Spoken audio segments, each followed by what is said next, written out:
Cultuuragenda. Met Reinier Eggen. RTV Parkstad. De woensdagavond in de Parkstad, de Cultuuragenda live gasten. En we laten ze zich eens even voorstellen. Even van links naar rechts, ladies first. Linda. Linda. Daan. Daan, en hij heeft mij bewust gezegd niet Daantje, hè Daan? Nee. en daarnaast... En de last but least is Walter Majers van de familie Vloggers Majers. Ah, kijk. En ja, hij heeft het al een beetje verraden. Ik zeg altijd, het programma gaat over kunst, cultuur, educatie en vrije tijd. Dus eigenlijk, daar kan alles in. En vandaag krijgt u een beetje educatie op social media gebied. En ik zei al, ik bereid normaal nooit iets voor. Nou, ik heb wat termen in mijn knikkertje opgeslagen. Zoals bloggen, microbloggen, vloggen, podcast, snappen, influencers. Allemaal termen. Liken, taggen, hashtag, trending topic, noem het maar allemaal. Clickbait, viraal gaan, meme en bingwatchen. Ja, wat betekent het allemaal? Nou, het wordt niet te zwaar vandaag, hoor. We houden het wel luchtig.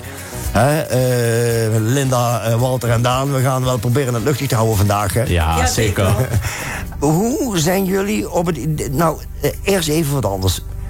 Wat doen jullie in het dagelijks leven? We werken. Ja. Werken. Zeker, ja. Leuk. Lekker, werken. Oh, heerlijk. Oh.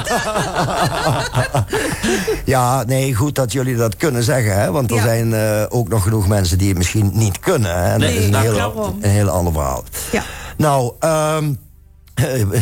heel heerlijk begin trouwens, hoor. Wat doen jullie? Werken? Ja. Wat doen jullie naast mij? Nee, flauwekul. Goed. Linda zegt, ik ga niet vertellen wat ik doe. Nou, prima, hoef ook niet. Maar ja, Walter, wat jij zei, ik vind dat wel een compliment waard is. Door weer en wind, wat doe jij precies, Walter? Ik ben postbode. En het is wat meneer ook zegt. Ik loop door wind en weer, regen en storm. Het maakt niks uit wat voor weer het is. Maar het is gewoon, ja, fantastisch werk om te doen. Ja. Ik ken verschillende postbodes en ik moet zeggen, ik heb het zelf ook ooit een tijdje gedaan. Gewoon voor de fun. Ja. Omdat je dan lekker buiten bent. En, ja, het heeft zo wel zijn charme, maar mijn voorkeur heeft het niet, laat ik het zo zeggen. Nee, okay. Maar als jullie niet zijn, ja, dan krijg je de kerstkaartjes ook niet dadelijk. Nee, hè? Nee. En jullie zijn nog steeds op zoek naar mensen, hè? Want ik zag het voorbij komen. Ja, zeker. Dat terzijde, we hadden net een paar termen, hè? Bloggen, microbloggen, vloggen. Daar houden jullie je mee bezig. Ja. Eerst even uitleg, misschien kun je het beter even het beste zelf doen. Ik weet niet wie wil doen. Jij, Walter, wat is vloggen precies? Vloggen is eigenlijk je dagelijks leven eigenlijk opnemen en dat aan de kijkers laten zien. Dat is eigenlijk vloggen. Ja, het heet eigenlijk bloggen, maar wij noemen het dan gewoon vloggen. Nou ja, er zijn wel verschillende termen, hè? Bloggen. Klopt. En vloggen. Want een blog die verschijnt dus altijd ergens op het internet. Hè? Ja. En veel bloggers die publiceren online artikelen op zo'n persoonlijke website. Ja. En zo'n website heet weer een weblog, om het niet al te zwaar te maken. Hè? En als iemand dan een dagelijks persoonlijk verhaal op de weblog zegt, dan is het een soort openbaar dagboek. Ja, dat klopt. Nou, het vloggen, hè, ik heb het toch even... Ja, normaal bereid ik nooit iets voor, maar nu heb ik het echt wel even gedaan. Want ik wil wel even de oudere kijkers en luisteraars even duidelijk maken wat het precies is. Vloggen, een vlog is een afkorting van een video-weblog. Ja. Wanneer iemand vlogt, legt diegene meestal iets uit of doet diegene ergens verslag van. Kijkers krijgen bijvoorbeeld een indruk van wat iemand in het dagelijks leven allemaal doet. En daar heb je mij, Walter. Ja. En ook belanden er veel vlogs op social media, zoals Instagram en Facebook. En iemand die 2,6 miljoen volgers heeft, die ken je ken je die? Volgens mij is dat Enzo Knol. Ja, helemaal goed. Enzo Knol. En op YouTube is hij ook heel populair. En een populaire vlogger onder de jongeren. Ja. Goed, hoe kwamen jullie, Linda, misschien kun jij dat even toelichten. Hoe kwamen jullie op het idee om te gaan vloggen? Nou, wij zijn geïnspireerd door... komt ook op YouTube familie Bellinga. Die vloggen ook. Vertel, wie is de familie Bellinga? Dat zijn Farah, Daniel en die hebben 4 kinderen. Abonneer er alsjeblieft niet op, hè? Nee. Walter meteen in de reclame. Abonneer op ons YouTube-kanaal. Nee, die hebben 4 kinderen. Luban, Lucilla, Lucie en Lucius. En 2 honden. Aan een gegeven moment kwamen we op een YouTube-kanaal. Begonnen we naar hun vlog te kijken. En we vonden dat leuk. En we zijn iedere dag naar hun vlog aan het kijken. En op een gegeven moment had ik zoiets van, Dat wil ik ook. We altijd erover, van, zullen we dat ook doen? En eerst hadden we een vlog erop gezet wanneer we tijd hadden uiteraard, omdat we ook werken. Ja. En op een gegeven moment is het idee ontstaan, meestal doet Walter openen met de vlog, omdat hij naar zijn werk, dan begint hij meestal, want dan ben ik nog op het werk. Ja, zodoende staat er iedere dag een vlog online. Ja. Maar op de dag van vloggen, zo snel, wij lopen ongeveer 6 dagen? Nee, een dag of 7, 8 lopen we achter. Oké, waardoor komt dat? Dat komt eigenlijk door de meivakantie van vorig jaar. Ja. Toen heb ik een aantal dagen niet kunnen filmen. En zodoende hebben we dus eigenlijk zoiets van... we lopen even een paar dagen achter. Het was eigenlijk een week, maar ja, er is een dag extra bijgekomen. Mm-hmm. Maar dan is ook dadelijk voor in de toekomst... als we dan een kleine week achterlopen... dan is het wel maar stel mooi. Je gaat op vakantie en je zet van de vakantie op dat moment online. Ja. Het geeft ook een risico met zich mee. Ja, natuurlijk. Ja, natuurlijk. Dus de vakantievlogs komen dan online als we zelf weer thuis zijn. Ja, maar buiten dat, je zou ook op 1 dag bijvoorbeeld 2 vlogs kunnen maken, toch? Of niet? Dat kan. Als je de tijd hebt. Maar ja, jij loopt hier natuurlijk helemaal... ik zie jou 's morgens om 7 uur al vertrekken. Ja. En je bent de hele dag zeker tot een uur of 3, 4 bezig, hè? Ja, zeker. Ja. En dan kom ik inderdaad thuis en dan eet ik meestal wat en dan... Dan knal je om door de buitenlucht. Ja. En dan begint eigenlijk het hele leuke vloggen eigenlijk. Ja, ik heb al meteen de bijnaam voor jullie. Vertel, ben nieuwsgierig. The Myers. The vlog family from Holland. Yay! Welcome. Ja, dan moet je dadelijk nog internationaal ook. Of ga je ook al internationaal? Nee, hè? Ja, het liefste wel, ja. Ja, maar nog niet, hè? Nog niet. Nee. Wie weet wat de toekomst ons gaat brengen. Ja, je weet het maar nooit. Nee. Zeg, even wat anders. Geef eens een voorbeeldje van zo'n vlog. We kunnen het niet laten zien, hè. Mensen kunnen jullie natuurlijk wel volgen. Hoe kunnen ze je volgen? Zeg dat eerst eens even. Kijk even op YouTube en dan naar het familiekanaal van de familie Vloggers Myers. Familie Vloggers Myers. En Myers schrijf je met M-A-I-J-E-R-S. Yes. En dan vind je dus, als het goed is, Linda, Daan en Walter. Ja. En abonneer er even op. Ja. En liken. Ja, maar abonneren kost niks, hè? Nee, is gratis. Kijk, ja, precies. Mensen denken vaak, abonneren, nee, doe ik niet. Maar het kost niks. Dus, kost helemaal niks. En je kan dan dagelijks krijg je dan ook een pushbericht natuurlijk. Hè? Ja. Wat is een pushbericht? Pushen is duwen, dus een dubbeltje krijg je dan op je telefoon. Ja. Ja. En dan krijg je dus een bericht zo gauw als Walter iets geplaatst heeft. Ja. Goed. Geef eens een voorbeeld de allereerste vlog. Waar ging die over? Mijn allereerste vlog, dat was eigenlijk... toen liet ik mijn huis eigenlijk zien.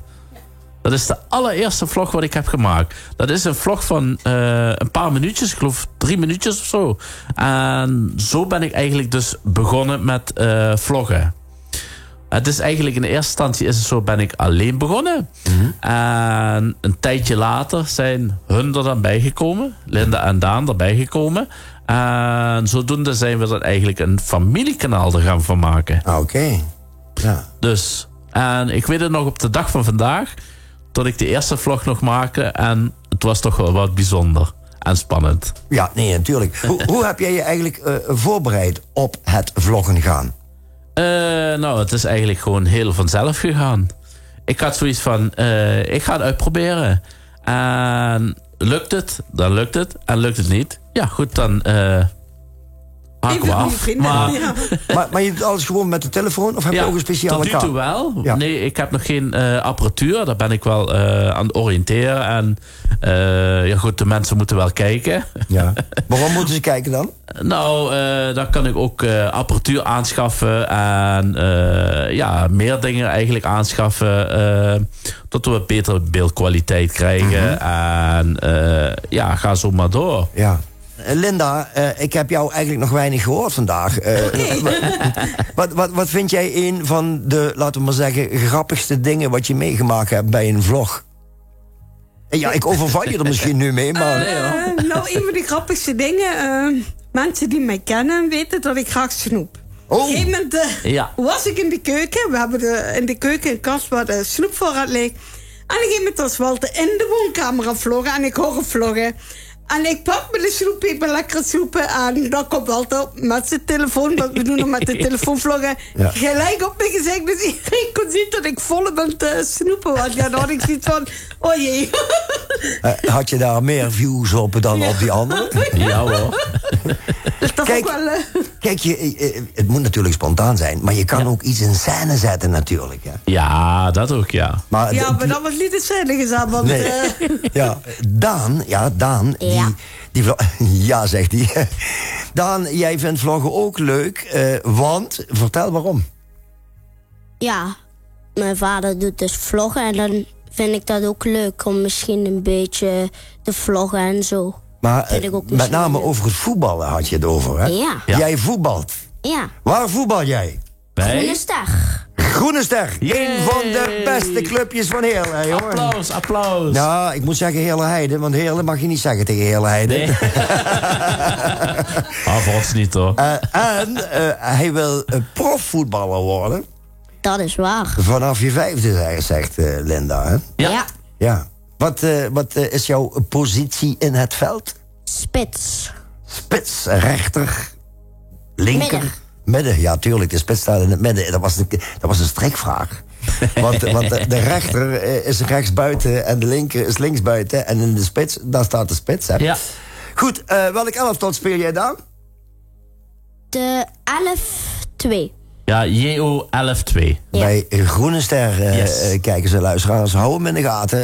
Je bent nu, hoe oud ben je nu? 9. En je bent tevens, wat ben jij van jouw elftal? Topscorer. Ja. Topscorer. Kijk, topscorer. En die hebben ze graag, want als Roda JC nou naar jou kijkt, dan zeggen die misschien, nee, gewoon in Heerlen Heide blijven, jongen. Gewoon in Heerlen Heide blijven. En als de tijd rijp is, misschien naar een grotere club.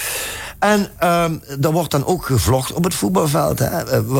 Wat gebeurt dan? Je zei net iets. Ik zeg, ja, dat mag je dadelijk in de microfoon vertellen. Wat doet Linda dan als jij een voetballer bent?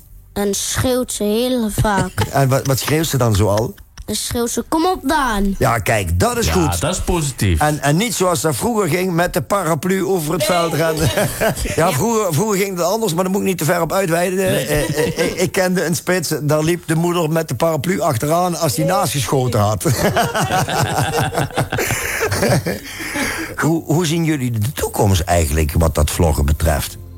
Ja, als het komt, komt het. En we zien het heel erg positief in. Ja. Ja, we gaan gewoon door. We proberen elke dag wat leuks te maken van de vlog. En vinden de kijkers het leuk, blijven ze kijken. Vinden ze het niet leuk. En het is de bedoeling dat we in de toekomst ook door blijven gaan.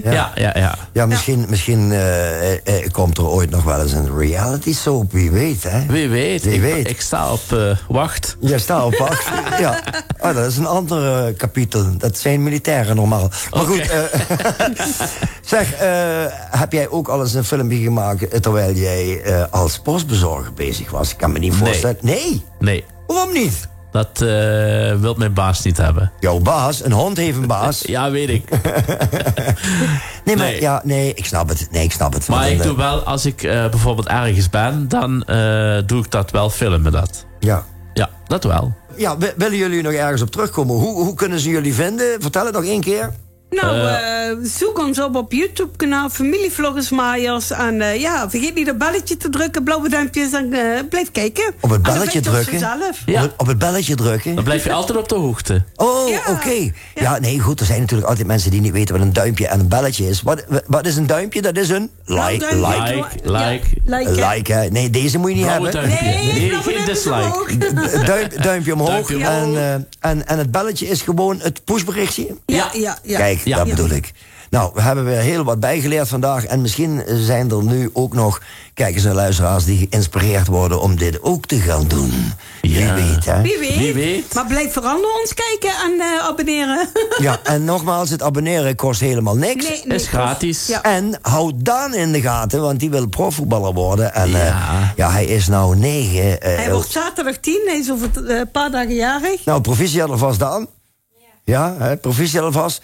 En wie weet heb ik hier een aankomend coryfee in de uitzending zitten. En dan moet ik toch hier bij de redactie zeggen dat ze die beelden goed bewaren. Want misschien zit hier wel een nieuwe spits van het Nederlands elftal. Wie weet het, hè? Wie weet. Hij wil wel heel graag worden, profvoetballer. Ja. Hij zag het al vanaf zijn 5e jaar dus. Nou, prima. Ja. Ik zou zeggen, Daan, laat gaan. En dat rijmt, hè? Zeg, jongelui, bedankt voor de komst naar de studio. Ik zou willen zeggen, goed thuis. Het is gelukkig niet meer glad buiten. Nee, Gelukkig niet, nee. Dat valt mee. Nee. En succes met alles wat jullie verder in de toekomst gaan doen. En vooral succes met vloggen. En ik hoop dat na vandaag daar een hoop abonnees bij komen. Ik hoop het ook. En dank En wel hoe meer dat hij, abonnees, hoe we leuke dingen kunnen laten zien. Oh, kijk, dat bedoel ik. En ik sluit altijd af in het dialect en ik zeg bedankt voor de komst naar de studio. En adieu. Adieu. Adieu.